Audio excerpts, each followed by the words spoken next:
Welcome to Mental Mettle Coaching, where our mission is to help you learn to thrive in the face of adversity, not just survive it. We are passionate about empowering you to live, play, and work with a resilient and spirited mindset. Hi, I'm Matt Thomann. I'm an ICF professional coach and keynote speaker. My background as an athlete, basketball coach, teacher, and school administrator has equipped me with the insights that resonate deeply with the schools, teams, athletes, and coaches I work with. However, it's my personal journey through anxiety, cancer, and an ischemic stroke in 2020 that truly brings authenticity to my presentations. While learning to speak and write again, I also pursued and earned my ICF coaching certification. Now the practices I embrace are more than theoretical concepts. They're a way of life. Developing a positive mindset is within reach for all, but it requires self-awareness and the repetition of intentional activities. At Mental Mettle Coaching, we'll guide you, your staff, and your students on this transformative journey. Together, let's forge your mettle. This is the Mental Mettle Podcast, where we explore how to forge mental toughness and resilience in every aspect of life. Welcome, I'm your host, Coach Matt Thomann. I'm an ICF certified professional coach with a background as a teacher, basketball coach, and athletic director. But my journey took a dramatic turn in 2020 when I survived both cancer and a stroke. Those experiences shaped my mission to help others grow stronger in every facet of life. Today, I work with athletes, coaches, educators, and anyone who believes that positive mental health is both achievable and a personal responsibility. This podcast is dedicated to helping listeners develop a positive version of toughness, one rooted in resilience, focus, and growth. Whether you're looking to excel on the field, in the classroom, or in life, this is your space to learn, grow, and take action. Join me on this journey, and together, let's forge your mettle. Welcome back to the Mental Mettle Podcast. I'm your host, Coach Matt Thomann, and thanks for joining me today. I've got a really a fun episode here today, a really informative episode. It wasn't an episode I was planning on doing until I was this weekend hanging out with a friend of mine named Steve Wilson. And Steve is a longtime friend, hunting buddy, and he's also a IHSA baseball umpire. I've actually had him on the podcast. If you want to hear his thoughts on kids and their reactions to umpires and what umpires see, you can go back all the way to episode 6 with Steve Wilson. It's a fun episode. And but he and I were chatting, and I figure, he's known what I've done for as long as anybody. He and I have been friends, and he was in episode 6, and as he was talking, he said, in his way, kind of a direct individual, said, "Hey, I don't want to say this wrong, but like he'd seen I was traveling to a lot of schools and doing stuff, and he was like, do you just have like one presentation you do, and you just do it at all these different places? You're just kind of doing the same thing?" And I kind of laughed because that's really not it at all, but it made me think that, okay, if he thinks that, wonder what other people think, and understanding, and not that it matters what people think, but it's a perception thing on what am I doing when I go to schools and working with not just schools, but individuals with teams, and not teams, but just groups of individuals, or doing professional development with schools, or when I get into different businesses, which I have, and do like lunch and learns and things like that. It's interesting.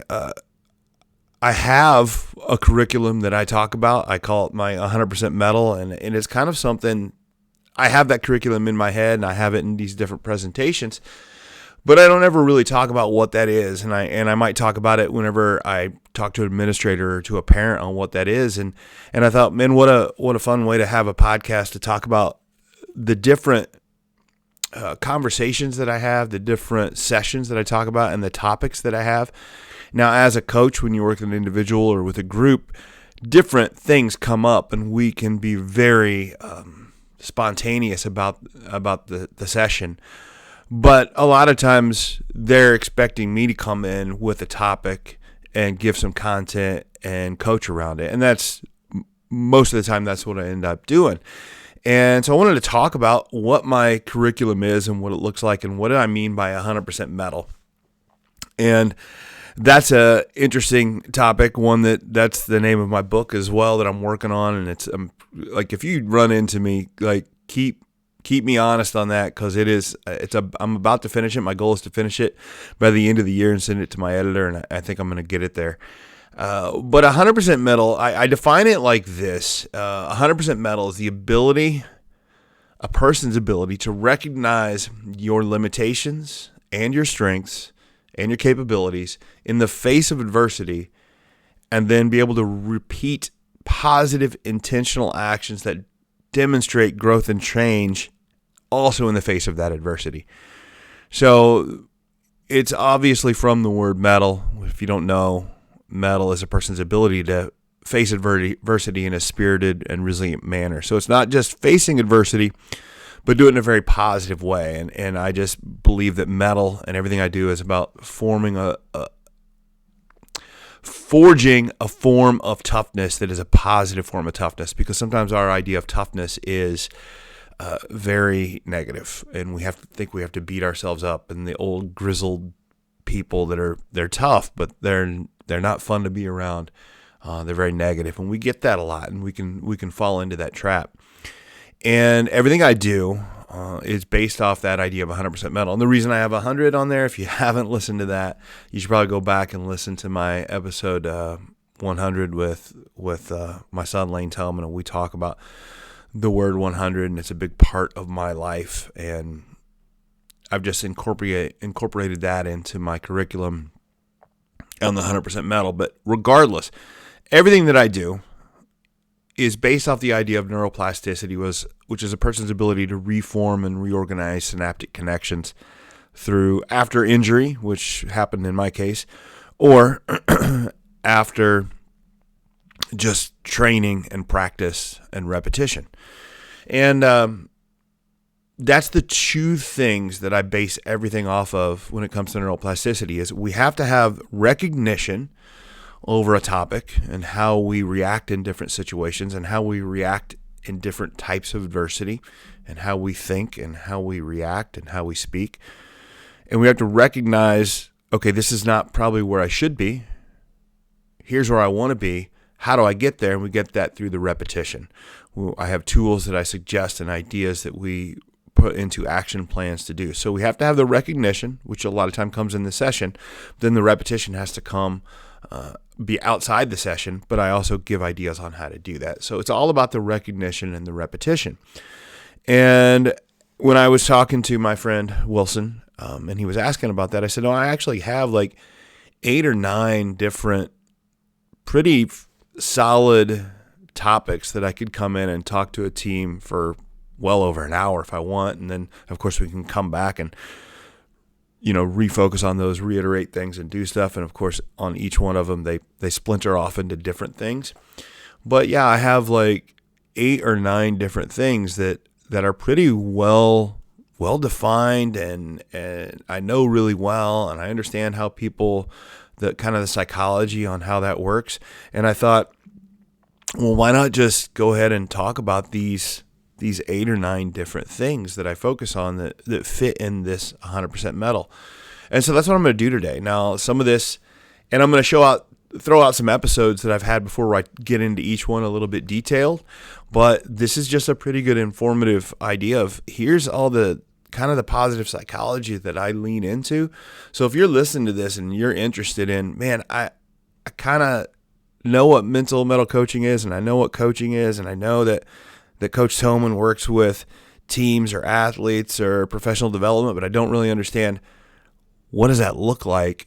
This is a great episode for you to pay attention to. And then you'll also pick up little things that you can work on for yourself and to build on, and just some of the ideas and the psychology between these 9 things I'm going to talk about, and then also what's the benefit of it. So the first one, and I would also say that I'm going to give these, I would say not in any particular order, because I think when I get in and work with an individual or work with a team, there's ones that I see sooner that they need to talk about others rather than others. So it's not like we don't have to go in this specific order.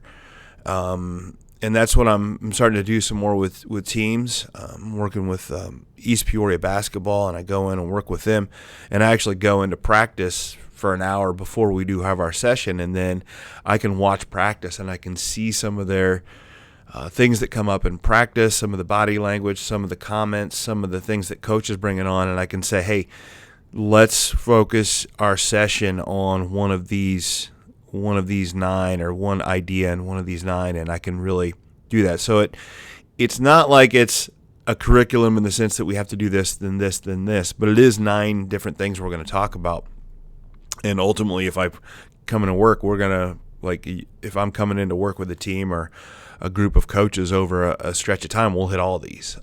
But regardless, I would say that even though it's not in any particular order, number 1 is the idea of focusing on the controllables is probably the one I do first 90-some% of the time. And there's a good reason for that. The focus on the controllables, it's really interesting because when we talk about controlling the controllables and focusing on the controllables, it's an idea that is out there and people talk about how important it is. And as a coach, if you're listening to this, you probably say it to your players. But I'm not sure that we really understand the psychology about it and how important it is. And in this session, I always bring up a quote by a Canadian psychologist named Albert Bandura, and he has this idea of self-efficacy.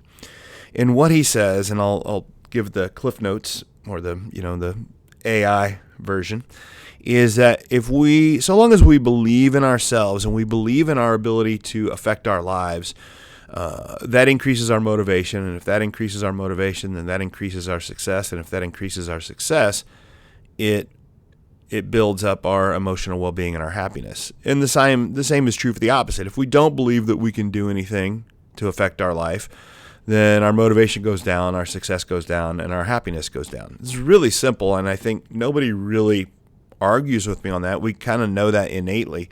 But yet we all go through life and have different situations where we don't get into that cycle.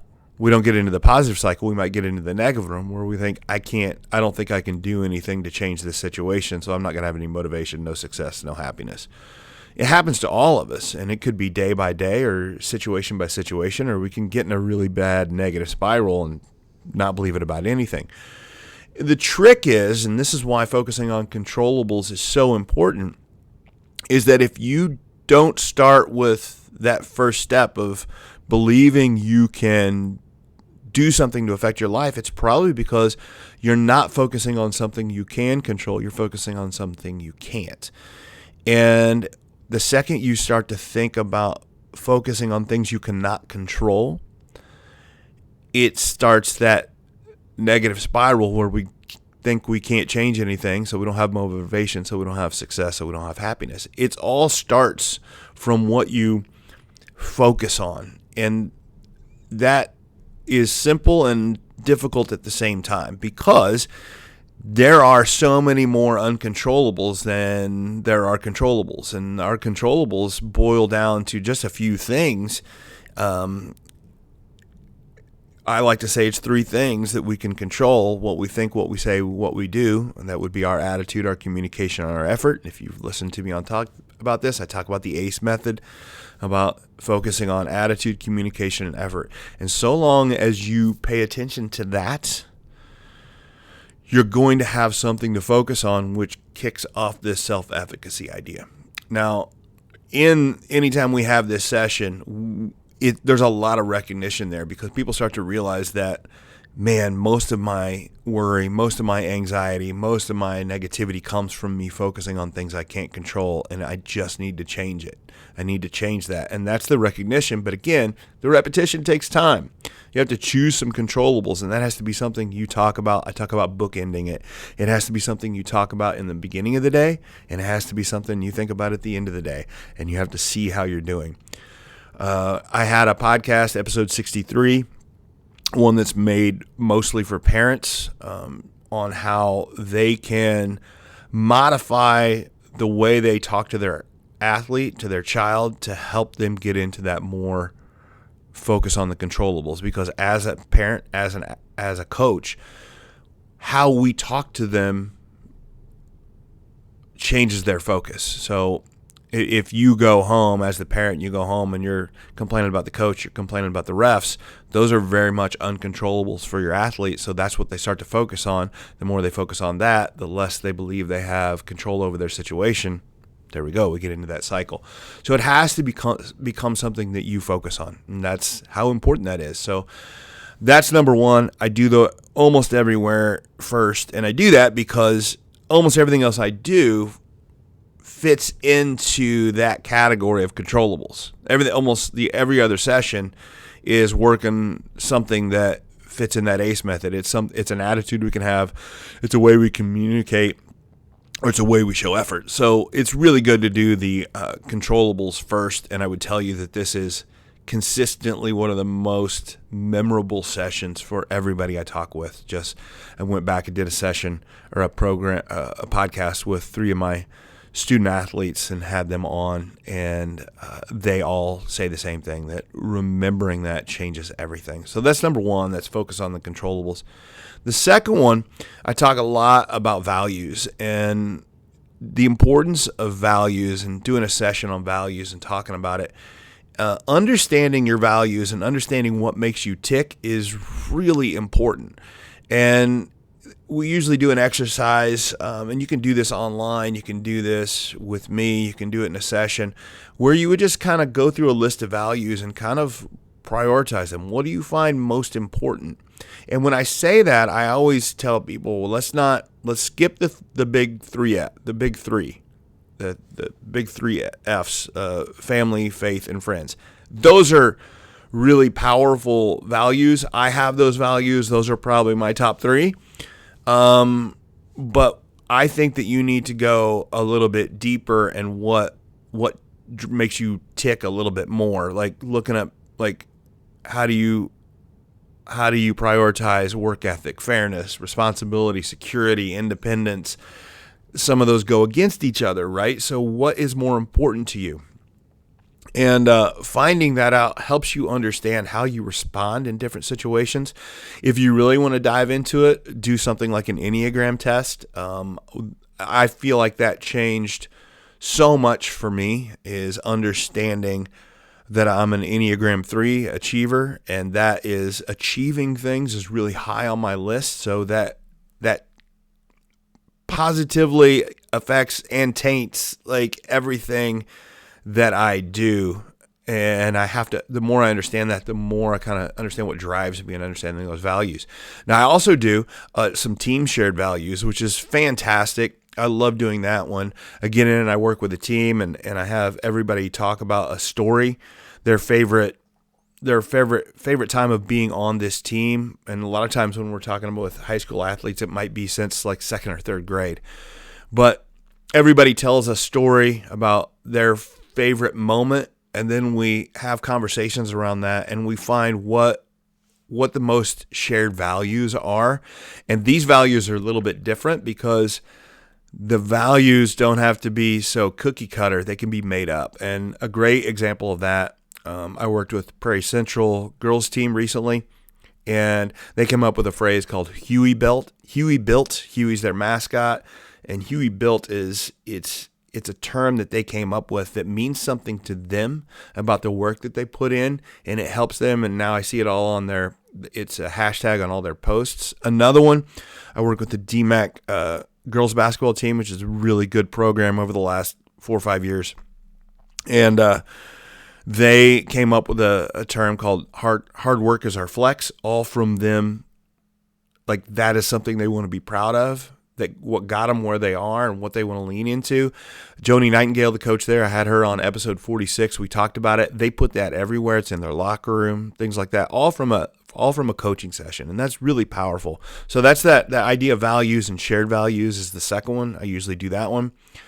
Another of my favorites, the third one I'm going to talk about here, is voice, and the inner voice and how we talk to ourselves. And it is just a really it's a really powerful and probably one of the more emotional sessions that I do. I've had people, and I don't set out to make people cry, but I get people that they really once they start to realize how nasty they are to themselves sometimes, it's very useful. One of my favorite exercises there is we write some of the things down that we say to ourselves, and we try to say it to somebody else, and we understand that that's not okay. The things that roll around in our head and we talk to ourselves is not how we would talk to a teammate. And the research bears that out. It's the negative voices, that voice that we think we need to beat ourselves up and be our own worst critic, and that's what drives us.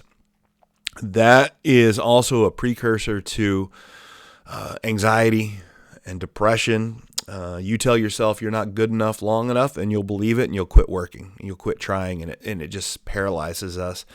I like to say that the negative voice is a really good short-term motivator with long-term consequences. And the more that we understand that, the more we want to put that negative voice on the shelf and start to build a positive voice here. I did an episode there, episode 64. If you want to read or watch that and lean into it, we talk about how I use the two wolves, the parable of the two wolves. It's really good. And I talk about how the psychology between talking to yourself in the second or third person is useful.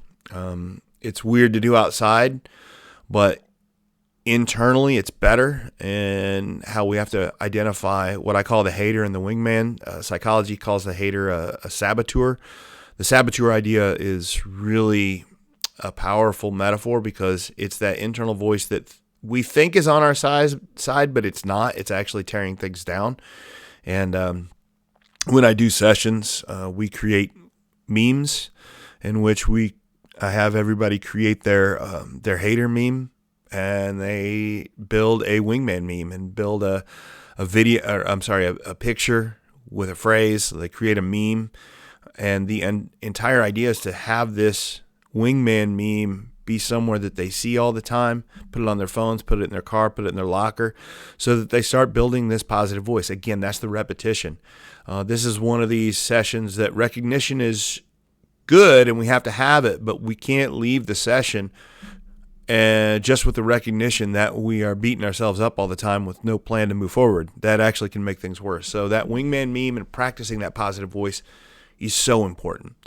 Kind of connected to the voice, but I do it differently, but they're very connected, is the fourth one I want to talk about, and that is confidence. And it might seem simple to say, well, yeah, you want to talk about confidence. A coach and a mental coach and mental toughness is all about confidence, but that's the interesting part, is that we have to start figuring out, like, how do we build that? Everybody says we need it, but this is one of these things that when I talk about working with athletes, I talk about the 3 skill sets, and you got to have the game skills, the physical skills, bigger, faster, stronger, and you got to have the mental skills.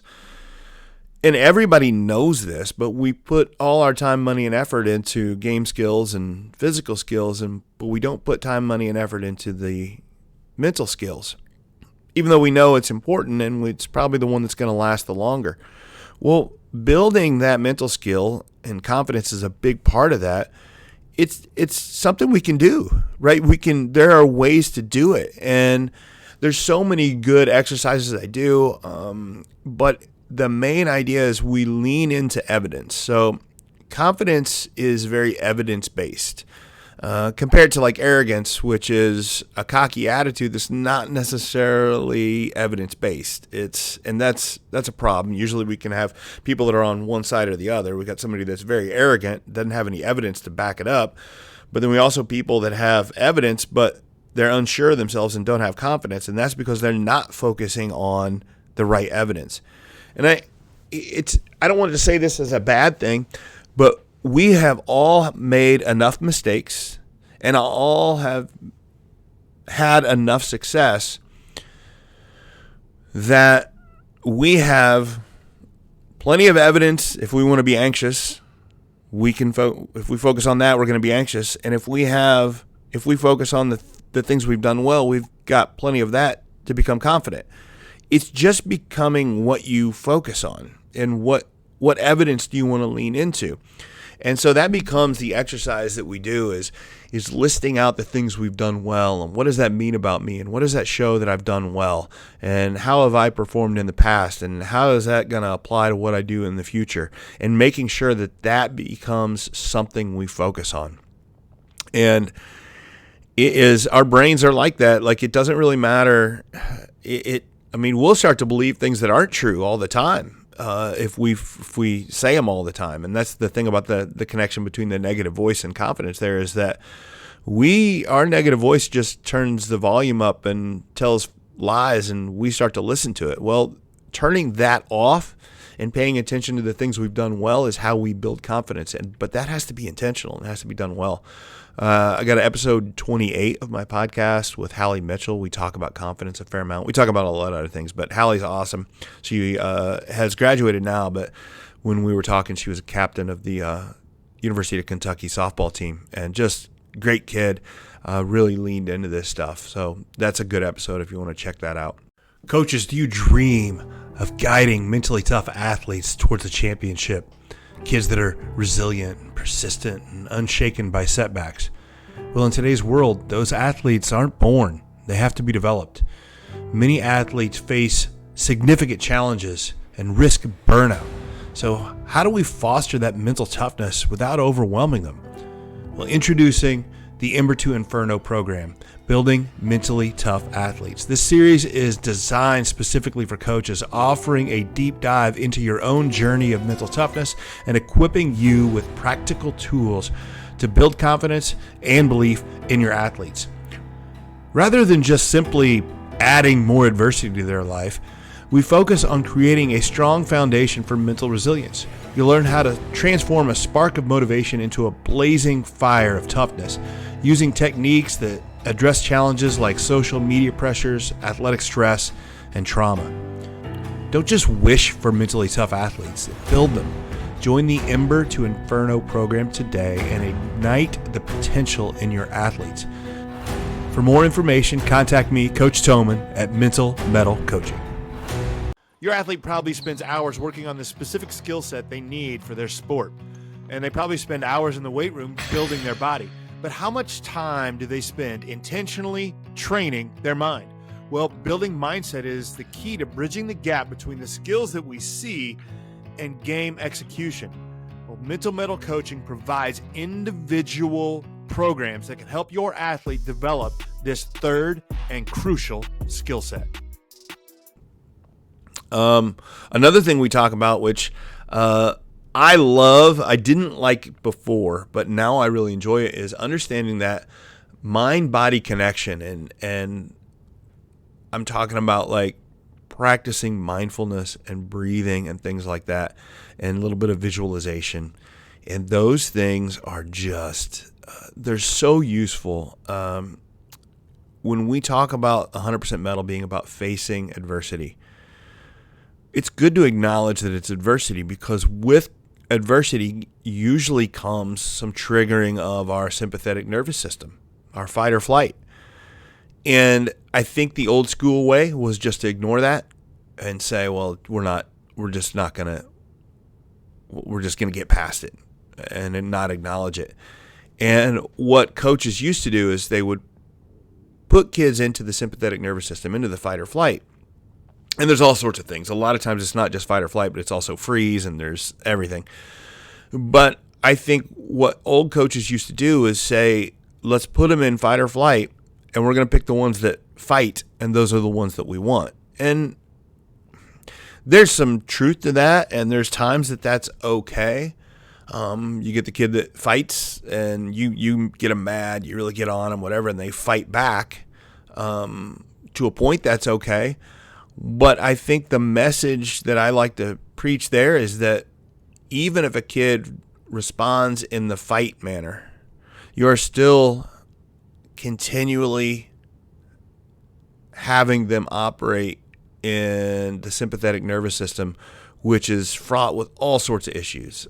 More injuries, they wear out of gas more, they become a little bit spiteful of you. There's long-term effects all the way down to on the DNA level. I don't want to get into it here, but I got a whole episode with Megan Gilmore, episode 37, where we talk about how this sort of reaction has long-term effects. They talk about ACEs, which is adverse childhood events. And the more that we are in these traumatic events when we're younger, the more it affects us long-term, like as far as cancer, heart disease, Alzheimer's, things like that. Like, it's not okay. And then it even affects generational trauma.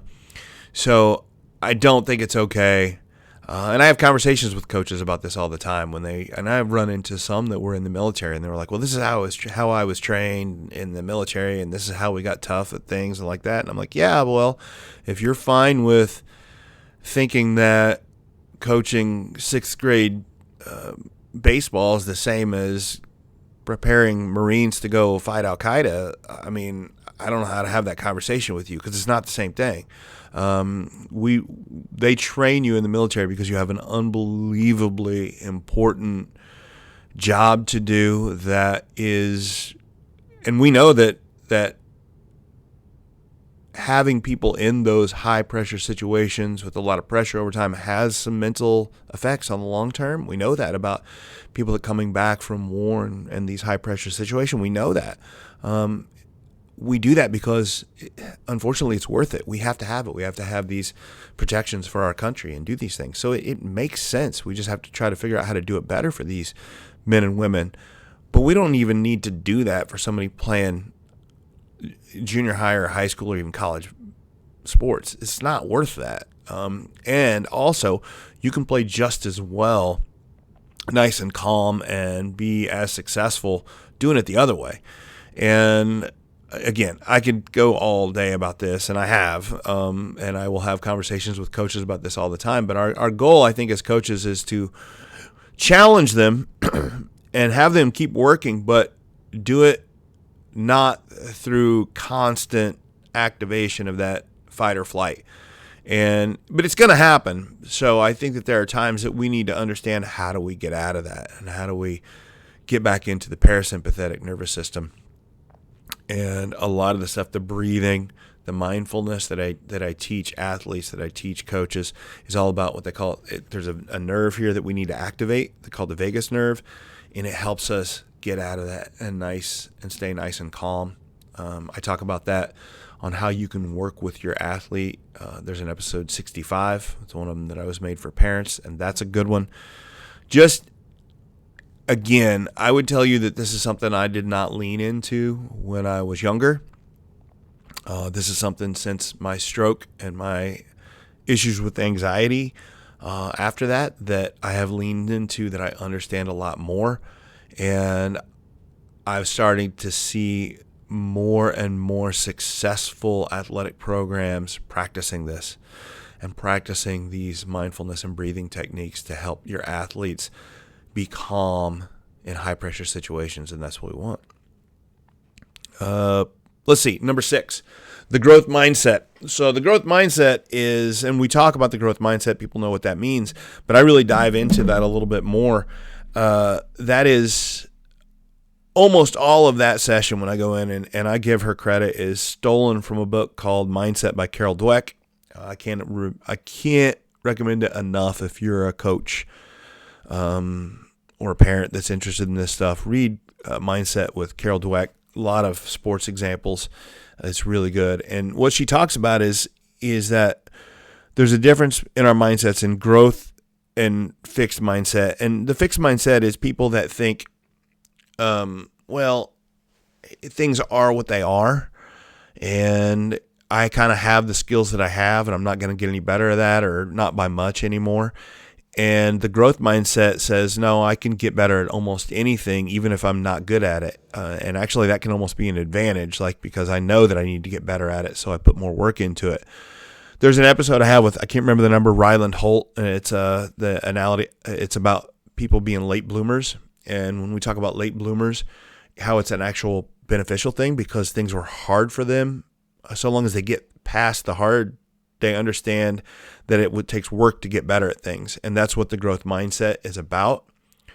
The growth mindset is about focusing on how we face challenges, how we perceive effort, and we see the effort as the path to mastery, how we handle criticism, and how we understand that criticism is rarely delivered in the way that we want it, but that doesn't mean we can't use it for information. We should. And also how we handle comparison and understanding what Teddy Roosevelt said was right, that comparison is the thief of joy. And we can't, and I think this is so important for today's athlete with Instagram and all of that you can go home or you can have like your best day on the field, on the pitch, on the in the gym, whatever. And you go home and somebody you know or somebody you don't even know had a bigger day than you. And you suddenly realize, I thought I had a good day, but I didn't have a great day compared to this guy or this girl. And that stifles our growth, and we can't have that. Like, that's not what we want. So we got to be able to handle that comparison and see the success of others as a guidepost. And this is, how did they do it? How do I do that? How do I build that way? Episode 69 is another one. It's a really good one there. It's one for parents talking about that growth mindset. Number 7 is perspective. Anytime I do this exercise with groups or individuals, I tell them ahead of time, we need creativity for this one. And it's always one of the things that I tell people, that when you work with a coach, you need creativity. And that doesn't mean drawing pictures or things like that. It means creativity is about seeing things from a different way and a different angle. You have to find different solutions to problems you already have been facing for a long time, and we get pigeonholed on thinking in our thought process. And so you got to have some creativity about perspective. The way we do perspective, or the way I do perspective, is we use things like metaphors, objects, pictures, postcards. I got a whole list long. I've used it with like a box of toys, right? And what we do is we talk about, how do you see yourself in a given situation? And then how do you think others see you in a situation? And then we talk about that metaphor. And sometimes they're holding that object or looking at that picture.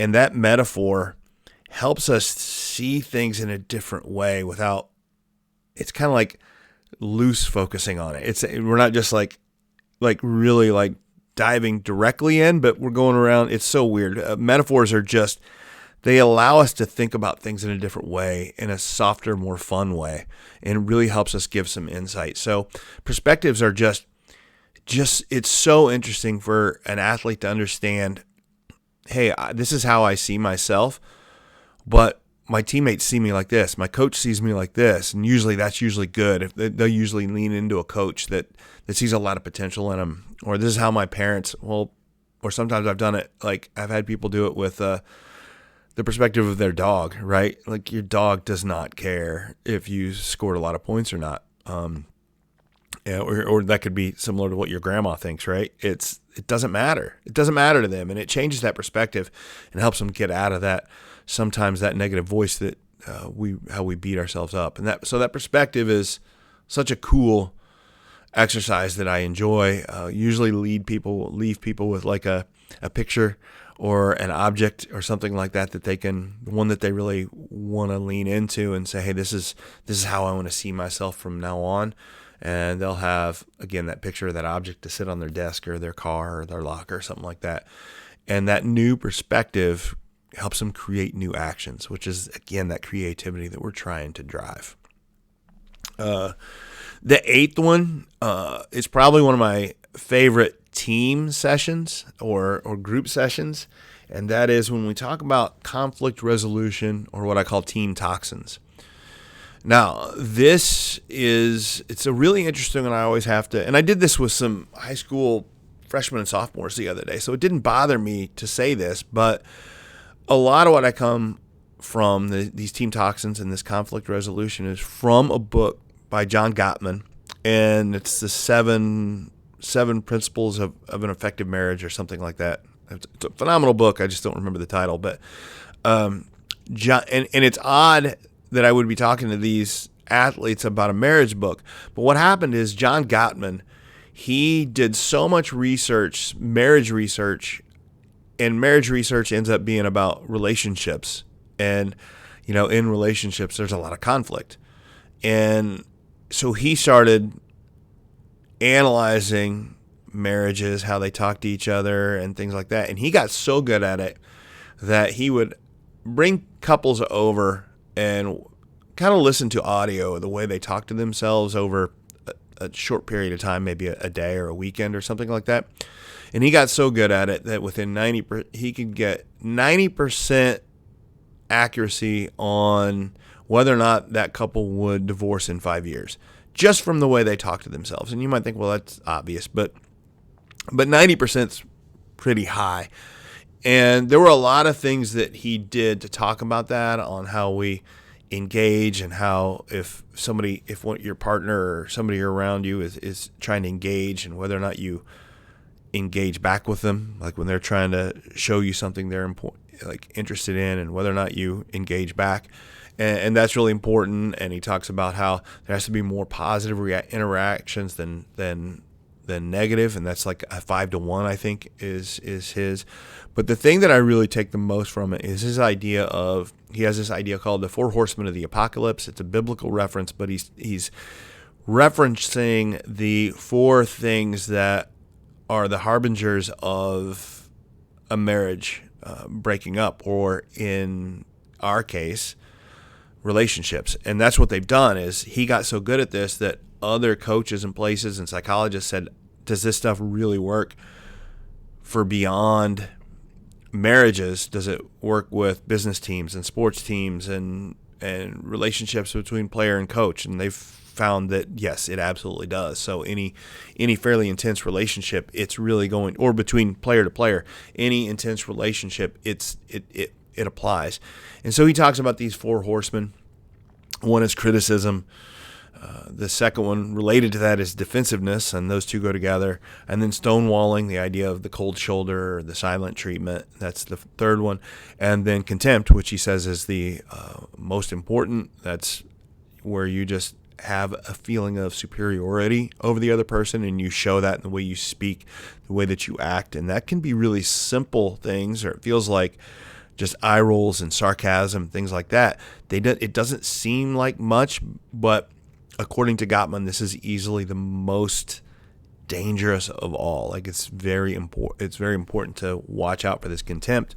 And then in the sessions, we talk about how these things manifest.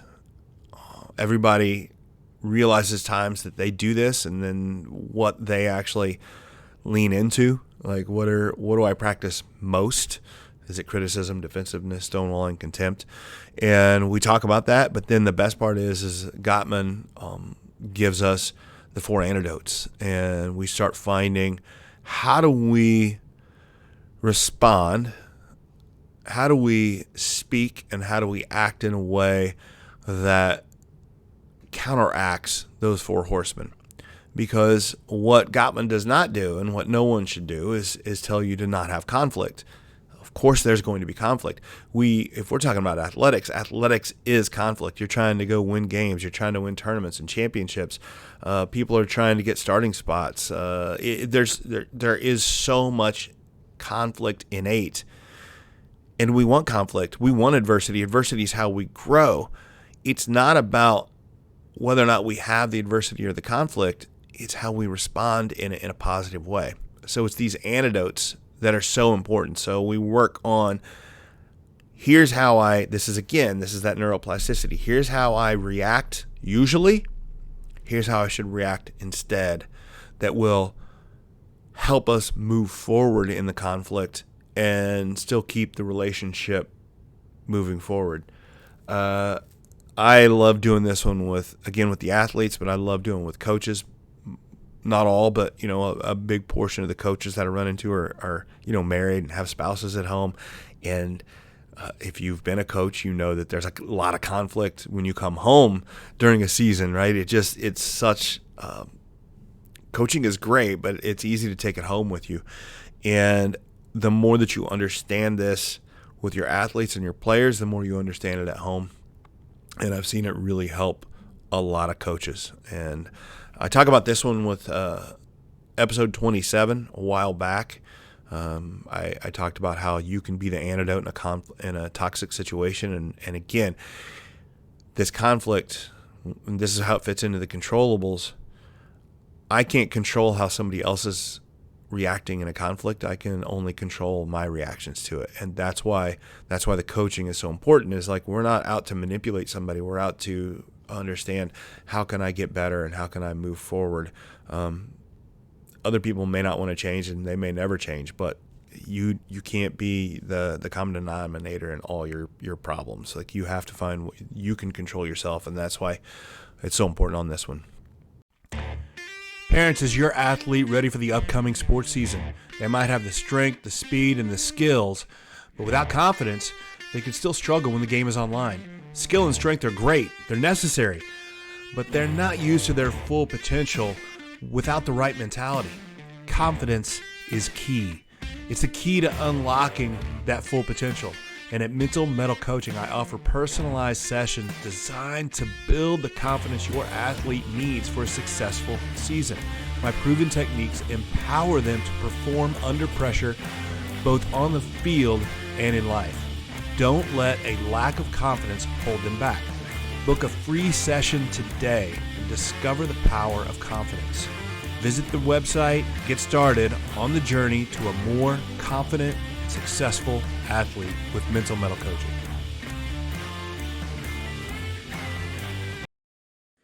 Mettle is a person's ability to face adversity in a spirited and resilient manner. It is a great skill to have for athletics and for life, but it is not something we are born with. If you want it, you have to forge your mettle.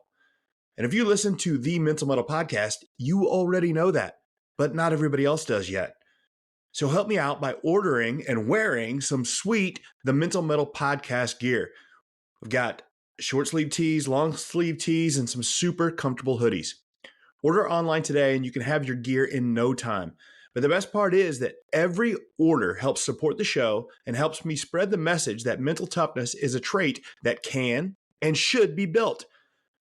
So find the link in the show notes, order your gear, and start showing that you know how to forge your mettle. The last one, and I left it last on purpose, but it's never the last one I do. It's one I do early on because it's important. And that is the idea of gratitude, and we do an entire session on gratitude. And I love to point out some quotes from gratitude. I've talked about gratitude. It was my first when I did the monthly Mettle Challenge. It was the very first one I did, episode 85, and it was something I leaned into a lot, and it's something I practiced a whole lot. I also talk about gratitude in episode 76. I talked about gratitude a lot, but there's a quote I love from Cicero that says, gratitude is not only the greatest of virtues but is the father of all others, meaning that if we want to get better at something, we have to have gratitude. You just have to have gratitude because that's how we get better at things, is by noticing we're getting better at things and leaning into that and leaning into what others are doing for us. And this gratitude is so important. Also, a lot of times, anytime we get in gratitude, I talk about the Apostle Paul. He was a huge fan of gratitude and being thankful in all things. And I always remember that he preaches that idea of gratitude from a Roman prison. And that reminds me of there's always a reason to be thankful. I am not in a Roman prison. It's not that bad. And there's so much there. But then we talk about a lot of the psychology that I lean into is from a guy named Martin Seligman. You'll hear me talk about it in the podcast all the time. Martin Seligman is kind of the father of positive psychology. If you want a great book, read Flourish by Martin Seligman. I love it.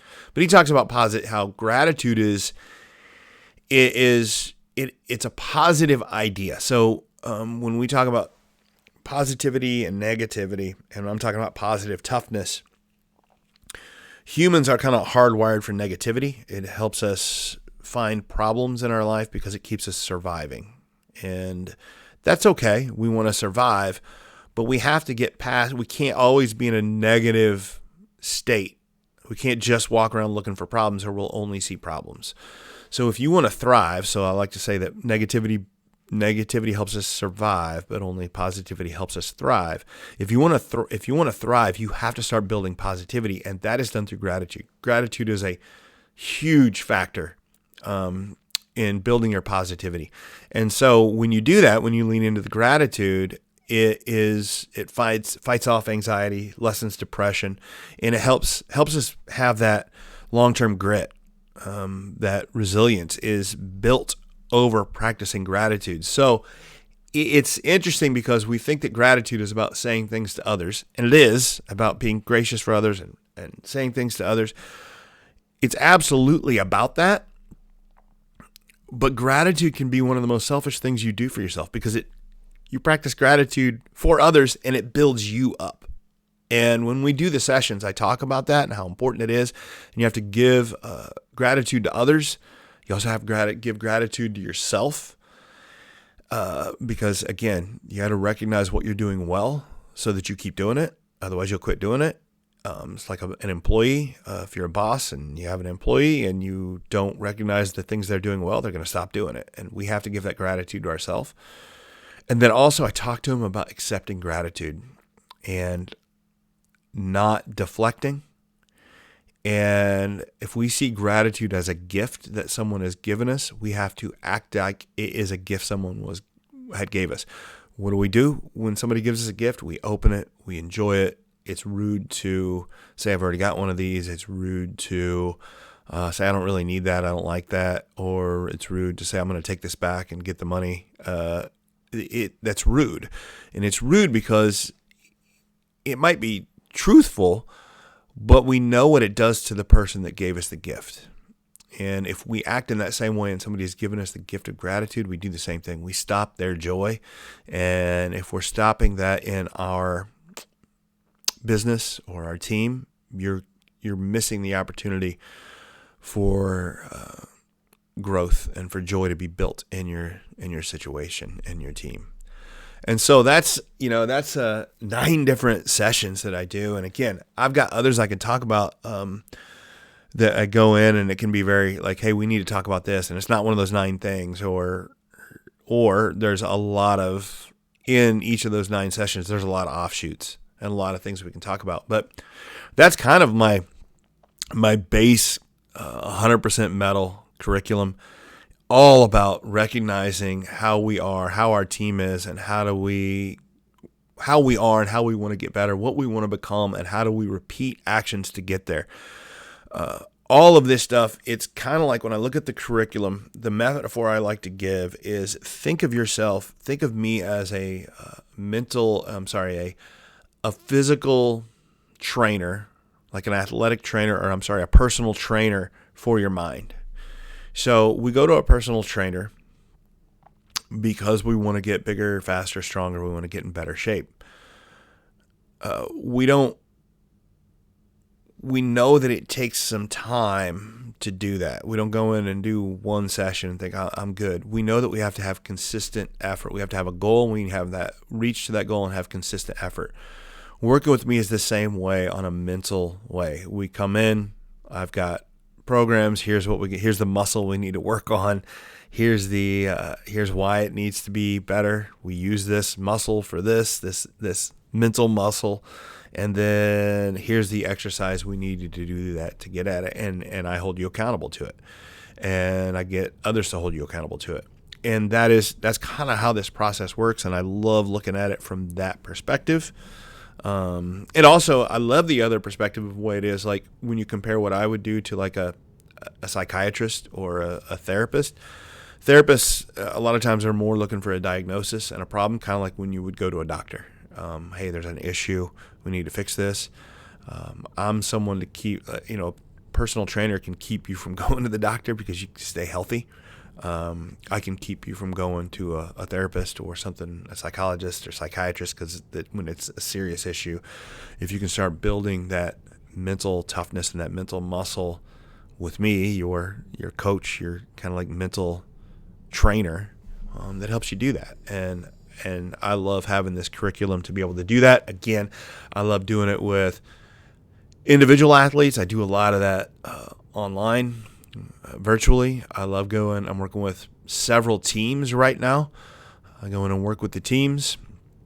I'm going into a lot of schools and working with coaches and working small group coaches. But then it's also the sort of stuff that I do here when I do professional development for teachers and coaches. Even if I go in and do a keynote or a long seminar at a school, which I got a lot of that coming up, it's the same ideas. It's just applied and delivered in a little bit different way. But it's all, everything you hear me talk about today is what you're going to hear me in those things. It's just a little bit more in detail, a little bit more personal, and I coach you through things, not just talk about it from a podcast. But that's what the 100% Mettle curriculum is like, and I thank my friend Steve Wilson for asking me that question, because I realized that a lot of people probably have that question and want to know what it is and what it's about. This is just a nice, tidy little package for me to kind of go through it.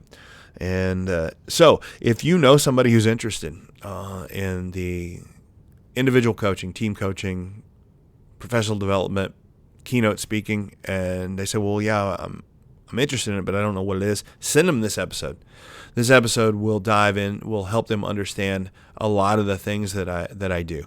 And I would be eternal grateful if you would do that to somebody that you know, and help share what I do, share my message, and share what I'm doing, and share my business. I would really appreciate it. And as for thanks for listening, thanks for sharing, thanks for liking, and thanks for joining me.